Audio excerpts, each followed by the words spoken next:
Microsoft Excel को सीखने की आज की इस वीडियो में हम लोग फार्मूलाज और फंक्शंस के बारे में सीखेंगे। आज हम सीखेंगे कि माइक्रोसॉफ्ट एक्सेल में फार्मूलाज और फंक्शंस का क्या यूज़ है और इन दोनों में क्या डिफरेंस है। तो चलिए दोस्तों, अब सीखना शुरू करते हैं। अब तक अपनी पिछली वीडियोस में हमने एक्सेल के सभी बेसिक पार्ट्स के बारे में डिटेल में सीख लिया है। उन वीडियोस से रिलेटेड प्लेलिस्ट का लिंक मैं आपको ऊपर आई बटन में दे दूंगा, आप लोग उन वीडियोस को भी ज़रूर देखें। अब बात करते हैं इस वीडियो की। माइक्रोसॉफ्ट एक्सेल की हेल्प से हम लोग डिफरेंट टाइप्स के डाटा का रिकॉर्ड रख सकते हैं, जैसे कि स्कूल्स और कॉलेजेस में सभी स्टूडेंट्स से रिलेटेड इंफॉर्मेशन को रिकॉर्ड कर सकते हैं, फिर वो चाहे उनकी एडमिशन से रिलेटेड डाटा हो या उनकी पर्सनल इंफॉर्मेशन से रिलेटेड, उनकी फीस से रिलेटेड डाटा हो या उनके एग्जाम से रिलेटेड। सेम इसी तरह से हम लोग माइक्रोसॉफ्ट एक्सेल का यूज़ करके प्राइवेट या गवर्नमेंट ऑफिस में एम्प्लॉयज़ का रिकॉर्ड रख सकते हैं कि वो ऑफिस में कितने दिन प्रेजेंट रहे और उनकी प्रेजेंस के अकॉर्डिंग हर महीने उनकी कितनी सैलरी बनती है। डे टू डे लाइफ में हमें जहां पर भी डाटा को रिकॉर्ड करने की ज़रूरत पड़ती है, वहां पर हम बड़ी आसानी से माइक्रोसॉफ्ट एक्सेल का यूज़ कर सकते हैं, क्योंकि माइक्रोसॉफ्ट एक्सेल की हेल्प से हम लोग एक्सेल शीट में सभी तरह के डाटा का रिकॉर्ड रख सकते हैं और अपनी नीड के अकॉर्डिंग कभी भी उस डाटा को एक्सेस कर सकते हैं। एक्सेल शीट में जब हम एग्जाम से रिलेटेड, सैलरी से रिलेटेड या और भी बहुत सारी इंफॉर्मेशन से रिलेटेड डाटा को रिकॉर्ड करते हैं, तब हमें मैथमेटिकल कैलकुलेशंस को भी परफॉर्म करना पड़ता है, जैसे कि addition, subtraction, multiplication, division, percentage etcetera. Formulas और फंक्शंस का यूज करके हम लोग इन मैथमेटिकल कैलकुलेशंस को बड़ी ही आसानी से परफॉर्म कर सकते हैं।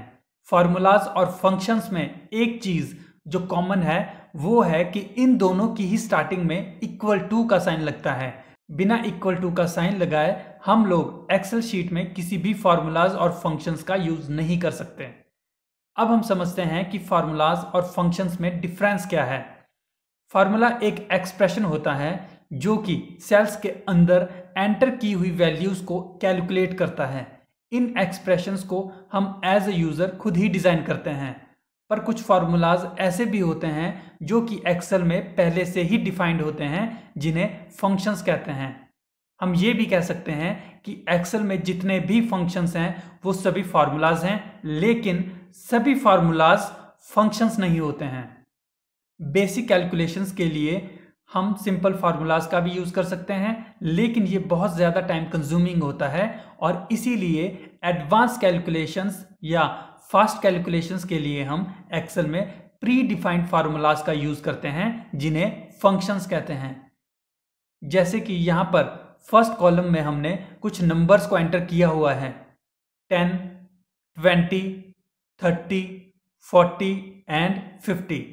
अब हम इन नंबर्स को फॉर्मूला का यूज करके ऐड करना चाहते हैं, तो उसके लिए सबसे पहले तो हमें उस सेल में इक्वल टू का साइन लगाना है जिस भी सेल में हम इन नंबर्स को ऐड करना चाहते हैं। इक्वल टू के बाद फर्स्ट सेल को सिलेक्ट कर लेना है। सिलेक्ट करते ही उस सेल का एड्रेस इस सेल में आ जाएगा, जैसे कि यहाँ पर A2 आ गया है, जिसका मतलब है कि हमने ए कॉलम की सेकंड रो में जो सेल है उस सेल को सिलेक्ट कर लिया है और हम उस सेल में जो भी वैल्यू है उस वैल्यू को ऐड करना चाहते हैं। अब हमें कीबोर्ड से प्लस की को प्रेस कर लेना है। यहाँ पर हमें उसी अर्थमेटिक ऑपरेटर का यूज करना है जिस भी मैथमेटिकल ऑपरेशन को हम परफॉर्म करना चाहते हैं। एडिशन के लिए प्लस, सब्ट्रैक्शन के लिए माइनस, मल्टीप्लिकेशन के लिए मल्टीप्लाई और डिवीजन के लिए डिवाइड। क्योंकि यहाँ पर मैं इन नंबर्स को ऐड करना चाहता हूँ, इसलिए मैंने यहाँ पर प्लस ऑपरेटर का यूज किया है। अब सेकंड सेल को सिलेक्ट कर लेना है और फिर से प्लस साइन को लगा लेना है। फिर थर्ड सेल को सिलेक्ट कर लेना है, फिर प्लस साइन को लगा लेना है और इसी तरह से हमें उन सभी सेल्स को एक एक करके सिलेक्ट कर लेना है जिन सेल्स के नंबर्स को हम ऐड करना चाहते हैं, और उन सभी सेल एड्रेसेस के बीच में प्लस ऑपरेटर को लगा लेना है।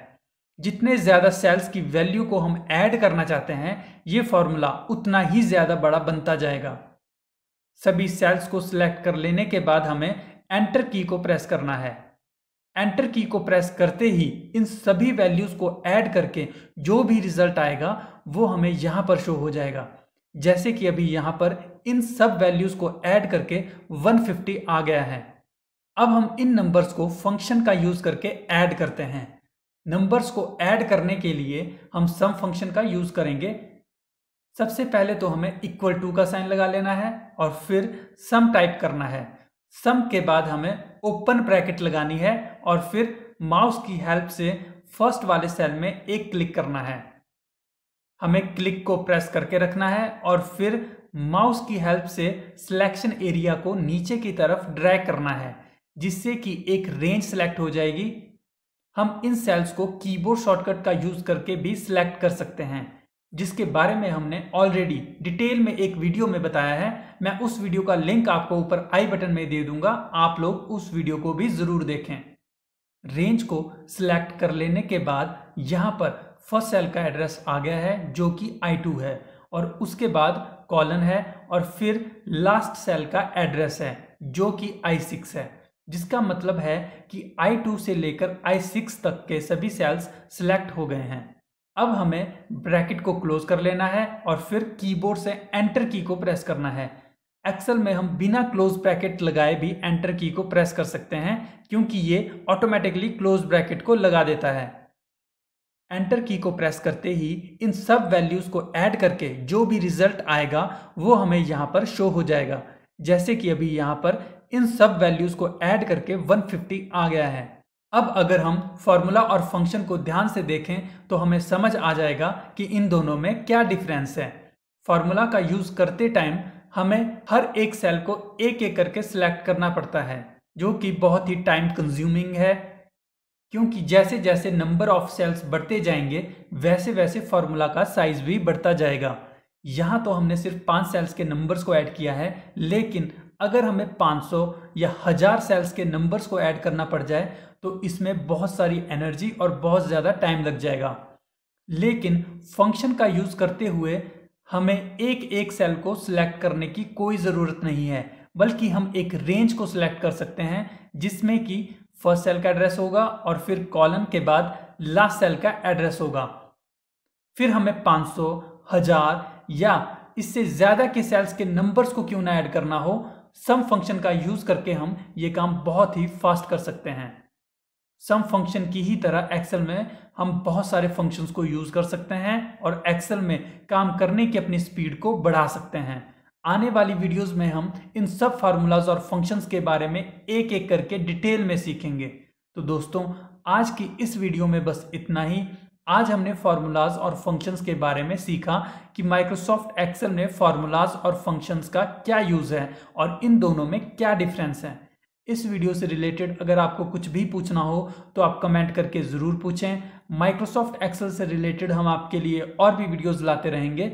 धन्यवाद।